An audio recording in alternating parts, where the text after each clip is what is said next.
Hello friends, welcome to SSC coaching centre. दोस्तों, आज के वीडियो में देखेंगे गणित के इंपॉर्टेंट प्रश्न। सभी प्रश्न महत्वपूर्ण हैं, तो दोस्तों पूरा वीडियो देखिएगा। चलिए स्टार्ट करते हैं।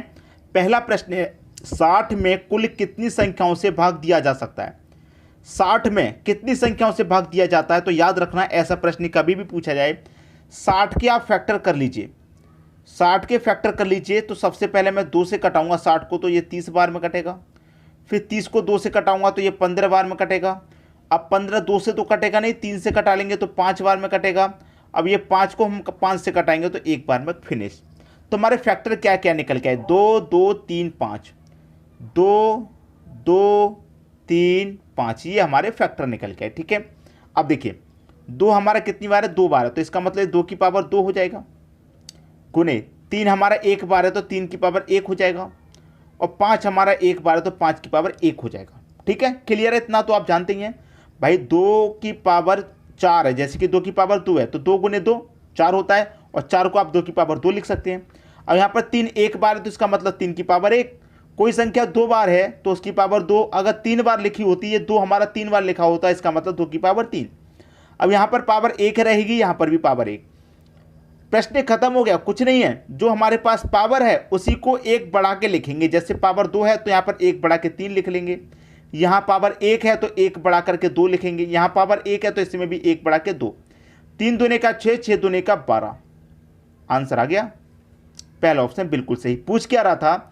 60 में कुल कितनी संख्याओं से भाग दिया जा सकता है?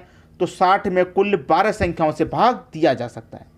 ठीक है, क्लियर है सभी को प्रश्न? 60 में कितनी संख्याओं से? टोटल 12 संख्या ऐसी हैं जिनसे भाग दिया जा सकता है 60 में। उम्मीद करूंगा कि सभी को प्रश्न अच्छे से क्लियर हो गया। अब देखेंगे अगला प्रश्न। अगला प्रश्न है, 360 में कुल कितनी संख्याओं से भाग दिया जा सकता है?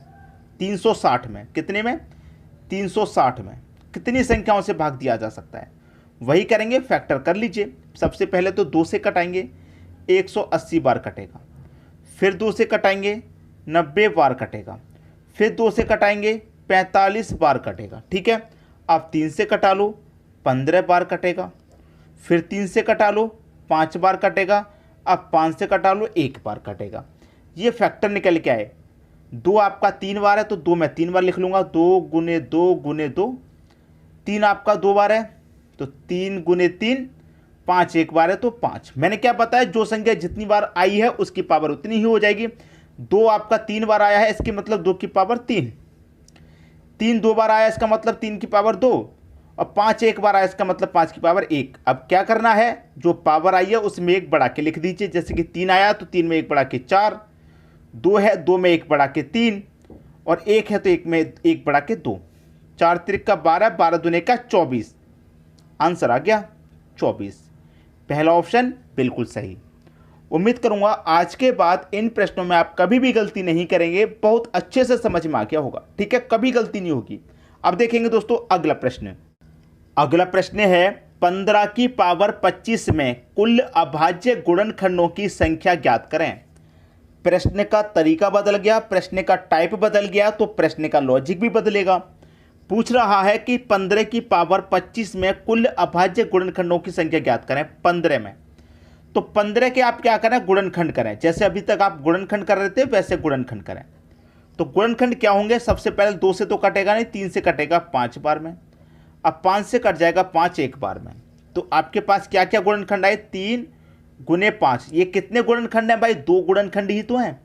1 और 1 कितने गुणनखंड हैं? 2 गुणनखंड। कितने गुणनखंड है? 2 गुणनखंड। 3 और 5 गुणनखंड आए, कितने गुणनखंड है? 3 और 5 2 गुणनखंड है। तो 2 गुणनखंड है ना, तो 2 का गुना कर दो पावर से। पावर आपकी 25 है तो 25 का मल्टीप्लाई 2 से होगा तो 50। ये आपका आंसर खत्म, बिल्कुल प्रश्न 50 आंसर, सी ऑप्शन बिल्कुल सही। तो कुल अभाज्य गुणनखंडों की संख्या इसमें कितनी होगी? 50 होगी। इतना कठिन प्रश्न को आप इतनी आसानी से लगा देंगे कि आपको खुद विश्वास नहीं होगा। बताइए कोई बच्चा ऐसा हो जिसकी समझ में नहीं आया? इसी प्रकार का एक और प्रश्न देख लेंगे और अच्छे से क्लियर हो जाएगा। ठीक है दोस्तों, एक और प्रश्न देख लेते हैं। अगला प्रश्न है, 48 की पावर 20 में कुल अभाज्य गुणनखंडों की संख्या ज्ञात करें। 48 है, 48 के क्या करिए? फैक्टर कीजिए जो अभी किए थे। 2 से कटाऊंगा 24 बार में, फिर 2 से कटाऊंगा 12 बार में, फिर 2 से कटाऊंगा 6 बार में, फिर 2 से कटाऊंगा 3 बार में, अब 3 से कटा दूंगा 1 बार में। तो गुणनखंड मेरे पास कितने निकल के आए? 1 2 3 4 5। कितने गुणनखंड निकल के आए? 5 गुणनखंड। बस गुणनखंड का मल्टीप्लाई पावर में, तो पावर कितनी है? 20। 20 का मल्टीप्लाई 5 से कितना हो जाएगा? 100। आंसर आ गया बिल्कुल खत्म। 100 दे रखा है डी ऑप्शन में। बताइए, इतना इजी मेथड है कि कोई भी बच्चा कर लेगा। इतना इजी मेथड बता रहा हूं मैं आपको, कोई भी बच्चा कितना भी कमजोर क्यों ना हो वो भी कर पाएगा प्रश्नों को। इतने आसान तरीके से बता रहा हूं। अगर अभी भी किसी की समझ में नहीं आता तो कमेंट करके जरूर बताइएगा। ठीक है दोस्तों, अब देखेंगे हम अगला प्रश्न। अगला प्रश्न है, दो संख्याओं में अंतर 14 तथा उनका योग 20 है, उनका गुणनफल क्या होगा? भाई बहुत बढ़िया प्रश्न है। कोई दो संख्याएं हमारे पास, तो मैं उन दोनों संख्याओं को x और y मान लेता हूं। ये हमारे पास दोनों संख्या हो गई। अब उन दोनों संख्याओं में जो अंतर है वो 14 का है। क्या है? अंतर। अंतर कर लेंगे। अंतर कितने का है? 14 का। और योग आपका 20 का है। x और y का जो योग है वो कितना है? 20 है। उनका गुणनफल, तो वो दोनों संख्या पहले आप पता कर लीजिए कौन कौन सी हैं। x और y पता कर लो। ठीक है, x और y पता कर लो। माइनस का y प्लस का y कटेगा। x और x 2x बराबर 14 और 20 जोड़ेंगे तो कितना हो जाएगा? 14 और 20 34। ठीक है, अब 2 से 34 17 बार में कट जाएगा तो x का मान कितना आ गया? 17।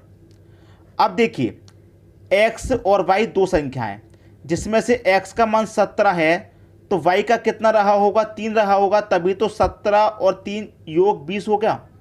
ठीक है, x का मान 17 रहा होगा तभी तो y का मान 30 होगा। 17 में से -3 करेंगे तभी तो 14 आएगा। तो दोनों मान आपको पता चल गए, x और y के मान पता चल गए। x का मान 17, y का मान 3।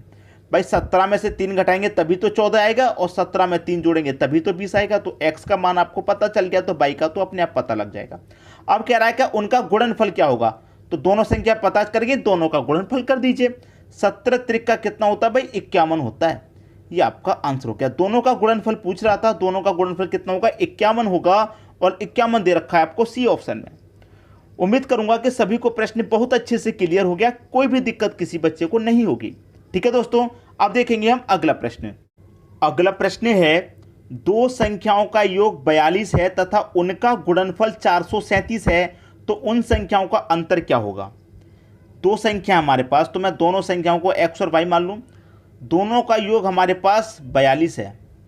अंतर नहीं पता कितना है, x और y का अंतर हमें नहीं पता कितना है। हम क्या करते हैं, पहला ऑप्शन ले लेते हैं। मान लेते हैं कि अंतर कितना है हमारा? 4 है। ठीक है, 4 अंतर मान लिया। सॉल्व करेंगे, प्लस का y माइनस का y कटेगा, x और x 2x। 42 और 4 कितना हो गया? 46। 2 से मैं काटूंगा 46 को, 23 बार में कटेगा। x का मान कितना आ गया? 23 निकल के आ गया। अब x का मान 23 है तो y का कितना होगा? जब दोनों का 42 है, अकेले x का 23 है तो 22 का, तो y का मान कितना हो गया? 19 हो जाएगा। ठीक है, अब 23 में 19 जोड़ेंगे 42 होता है। अब देखिए 23 है ना आपका x का मान, y का कितना हो जाएगा? 19 हो जाएगा। अब x में से 19 घटा दीजिए, मतलब 23 में से 19 घटा देंगे 4 आ जाएगा। बिल्कुल सही।